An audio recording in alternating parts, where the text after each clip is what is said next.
جون کی امس بھری شام اور بھی اداس ہو گئی۔ ہم دونوں خاموشی سے آہستہ روی سے چلتے ہوئے منزل مقصود کی طرف گامزن تھے۔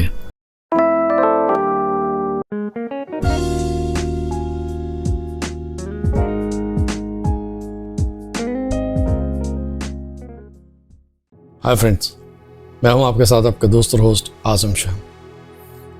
گائز، کچھ یادیں، کچھ باتیں، کچھ لوگ ایسے ہوتے ہیں جنہیں ہم لاکھ بھول جانے کی یا بھلانے کی کوشش کریں، لیکن وہ ہماری یادوں میں کہیں نہ کہیں محفوظ رہتے ہیں۔ ہماری اس کہانی کا پروٹیگنسٹ یعنی ہیرو شاویز کیا اپنی یادوں سے پیچھا چھڑا پاتا ہے یا وہ بھی اس کا اسیر یوں ہی بنا رہتا ہے؟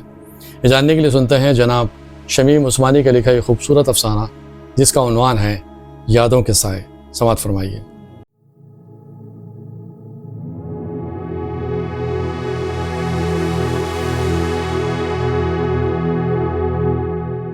ٹرین اپنی پوری رفتار سے دوڑی چلی جا رہی تھی اور ٹرین کی رفتار سے زیادہ میرے ذہن میں ماضی کی تصویریں چل رہی تھیں، بلکہ مکمل فلم چل رہی تھی۔ ابھی سفر کا آغاز ہی ہوا تھا۔ میرے کیبن میں صرف 4 افراد تھے جو سب اپنے آپ میں گم تھے۔ کسی کو کسی سے کوئی مطلب نہیں تھا۔ تھوڑی دیر تک میں بھی موبائل میں گم رہا اور اپنی سیٹ پر لیٹ گیا۔ میرے ذہن کے پردے پر جو پہلا سین نمودار ہوا وہ تھا یونیورسٹی کا۔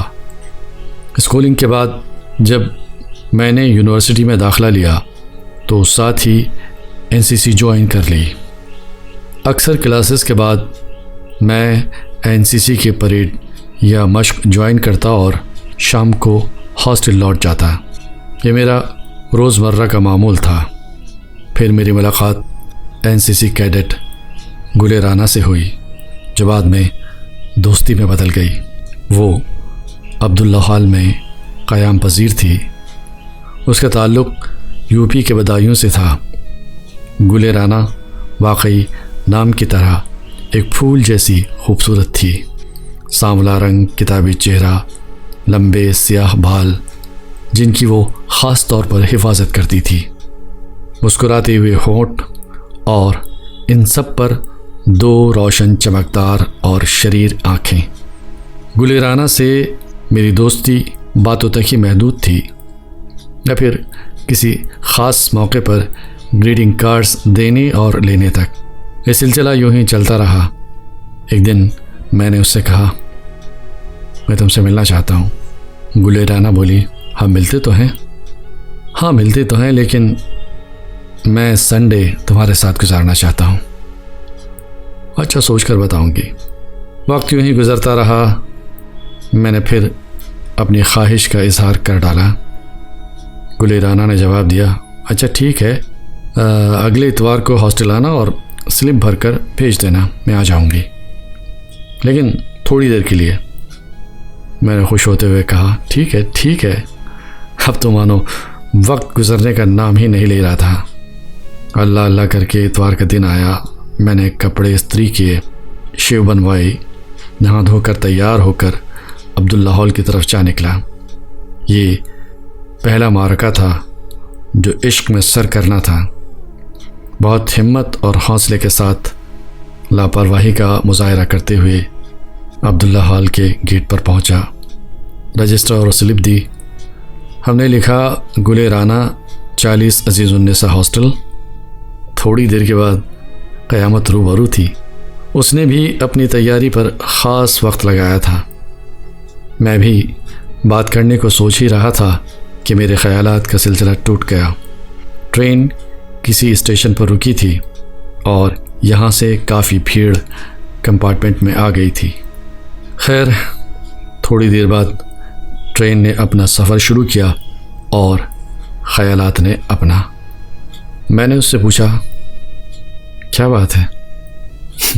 آج تو قیامت ڈھا رہی ہو؟ وہ بولی، جب پسندیدہ شخص سے ملنا ہو تو تیار بھی اچھی طرح ہونا چاہیے۔ یہ کہتے ہوئے اس کا چہرہ سرخ ہو گیا۔ میں نے اسے چھیڑتے ہوئے کہا، تو گویا ہم منتخب ہو گئے؟ گل نے اس کا جواب نہیں دیا۔ بولی سارا وقت یہیں گزار دو گے یا پھر؟ ہم دونوں باتیں کرتے ہوئے گیٹ سے باہر نکلے اور سینٹر پوائنٹ کی طرف چل پڑے۔ وہاں پہنچ کر وکاس ریسٹوراں میں کافی لی اور ڈوسا کھایا۔ کچھ وقت ساتھ گزارنے کے بعد گل ہاسٹل چلی گئی اور ہم علی گڑھ کی سڑکوں کی نظر ہو گئے۔ ملاقاتوں کا یہ سلسلہ یوں ہی بڑھتا چلا گیا اور دوستی کب محبت میں بدل گئی اندازہ ہی نہیں ہوا۔ تقریباً 2 سال گزر گئے ہمیں یوں ہی ساتھ ساتھ۔ ایک دن میں نے گل کے زیادہ قریب ہوتے ہوئے کہا، گل اگر میں اور تم جدا ہو گئے تو؟ اس نے جملہ مکمل ہونے سے پہلے ہی میرے ہونٹوں پر انگلی رکھ دی اور بولی، شاویز ایسی باتیں نہ کرو، میں مر جاؤں گی تمہارے بغیر۔ یقین کرو زندگی کا تصور ادھورا ہے۔ وہ یہ کہہ کر اداس ہو گئی۔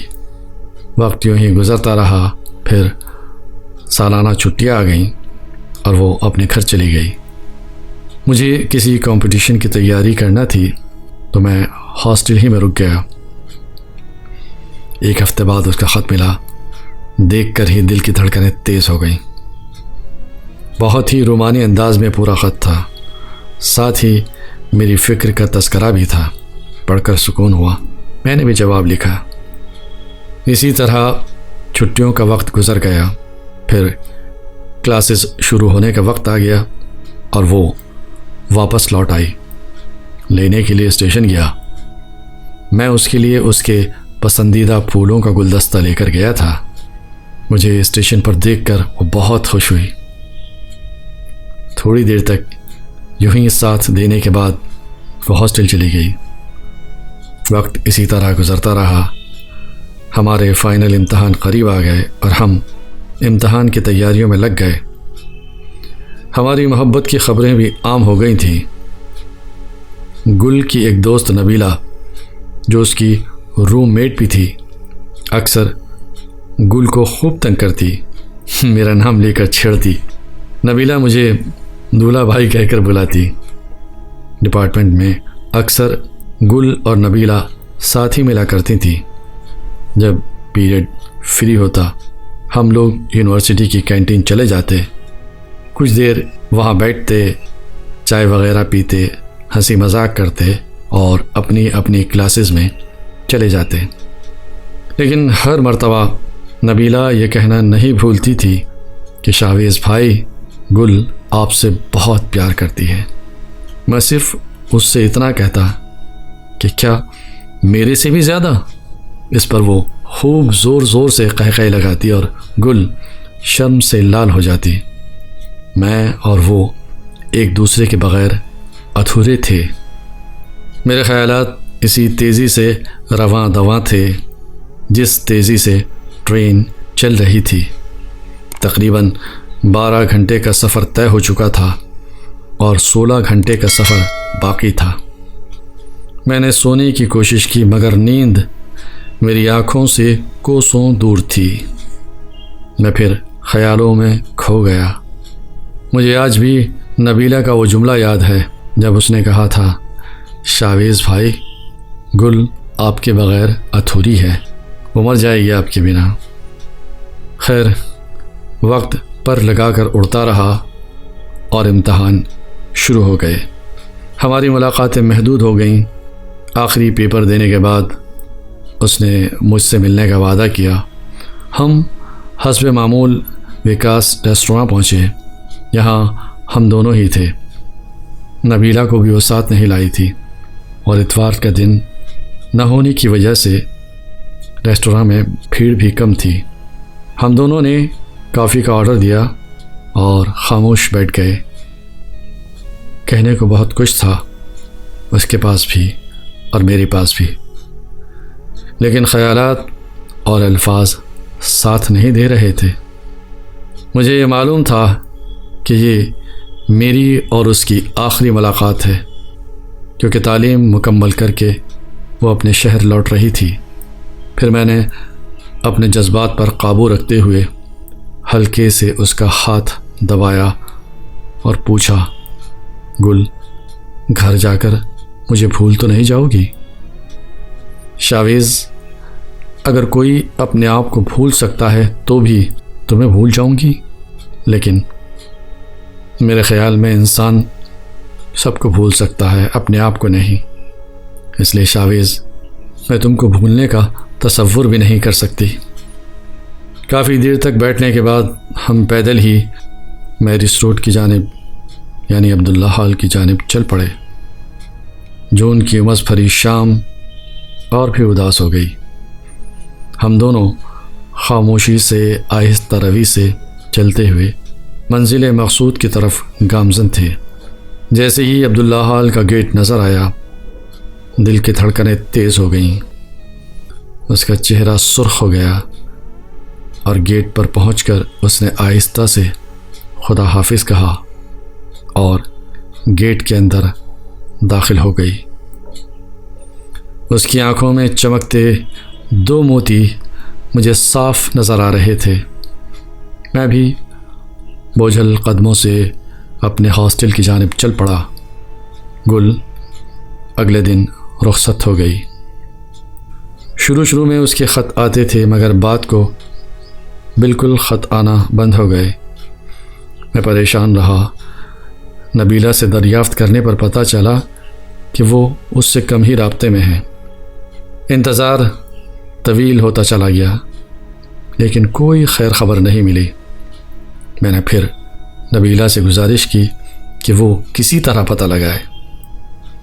بہت کوششوں کے بعد صرف اتنا پتہ چلا کہ اس کے خط گھر میں پکڑے گئے اور اس کی شادی بغیر مرضی کے کر دی گئی۔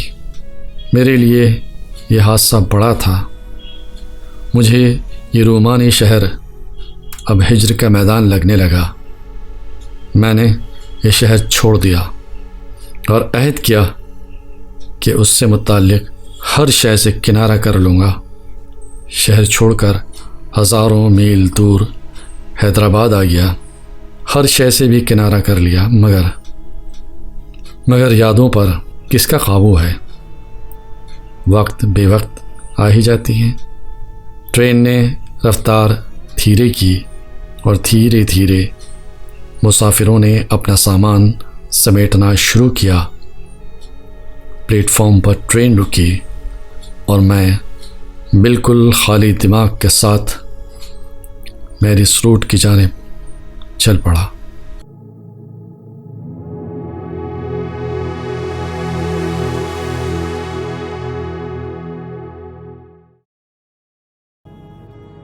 یادوں کے سائے۔